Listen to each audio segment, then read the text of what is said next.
પિતા અને પુત્ર અને પવિત્ર આત્માને નામે આમેન. આજે 22મી માર્ચ તપઋતુના બીજા અઠવાડિયાના શનિવાર છે. આજનું પ્રથમ વાંચન પૈગંબર મીકાના ગ્રંથમાંથી લેવામાં આવેલ છે. 14મો અધ્યાય કલમ 1 થી 5 અને 18 થી 20 સુધી. શુભ સંદેશ લુકના ગ્રંથમાંથી અધ્યાય 15 કલમ 1 થી 3 અને 11 થી 32 સુધી. પ્રભુના વચન છે, પરમેશ્વર અમારા પાપોને ઊંડા દરિયામાં પધરાવી દેશે. તારો ભાઈ મરી ગયો હતો, તે ફરી સજીવન થયો છે. ગવાઈ ગયો હતો, તે ફરી જળ્યો છે. એટલે આ આનંદ ઉત્સવ કરવો જોઈએ. ખ્રિસ્તમાં મારા વાલા ભાઈ તથા બહેનો, આજના પહેલા શાસ્ત્ર પાઠમાં પૈગંબર મીકા ઇઝરાયલના ઈશ્વરના ગુણગાન ગાય છે. ઈશ્વર પ્રભુની ઓળખ અપરાધ ક્ષમા કરનાર, આજ્ઞાભંગ દરગુજર કરનાર, કરુણાના ભંડાર તરીકે કરાવે છે. ભૂતકાળમાં ઈશ્વરે વરસાવેલી કૃપાઓ સંભાળે છે અને આશા અપાવાય છે કે વર્તમાન અને ભવિષ્યમાં પણ પરમેશ્વર એવી જ આશાઓ એક ગોવાળ તરીકે વરસાવશે તથા બધા ગુનાઓ માફ કરશે. દયા, કરુણા અને માફી બક્ષવામાં હંમેશની જેમ તે નિષ્ઠાવાન જ રહેશે. આ ગુણગાનને સાચા ઠેરવતી દૃષ્ટાંત કથા આજના શુભ સંદેશમાં ઈસુ સંભળાવે છે.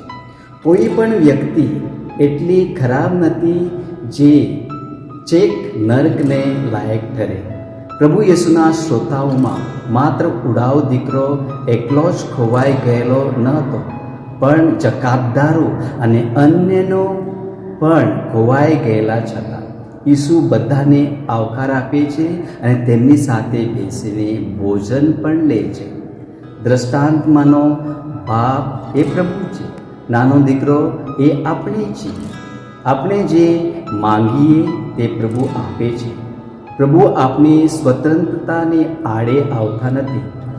આપણે નાના દીકરાને માફક સ્વચ્છંદી થઈએ, પ્રભુને છોડી દઈએ તો પણ એ આપણા પાછા ફરવાની રાહ જોતા રહે છે. જ્યારે આપણે પાછા ફરીએ છીએ ત્યારે પ્રભુનું હૈયું ભરાઈ આવે છે. એમના આનંદને કોઈ સીમા રહેતી નથી. પ્રભુ આપણો ભૂતકાળ ભૂલી જાય છે અને આપણને પણ તે ભૂતકાળ યાદ કરવા દેતા નથી. ભૂતકાળને યાદ રાખવાની જરૂર નથી, પણ હા, કરેલી ભૂલોમાંથી પાઠ શીખવાથી ભૂતકાળનું પુનરાવર્તન થતું ઢાંકી શકાય, ટાળી શકાય. પ્રભુ બધા જ પાપો માફ કરી દઈ આપણે કોઈ પણ ઘડીએ સ્વીકાર કરે છે. પ્રભુ આપણા પાછા ફરવાની રાહ જોઈ રહ્યા છે. પ્રાચિત સંસ્કાર ગ્રહણ કરી પ્રભુના આલિંગનમાં સમાઈ જઈએ એ સારું. પ્રભુની દયામાં વિશ્વાસ રાખીએ.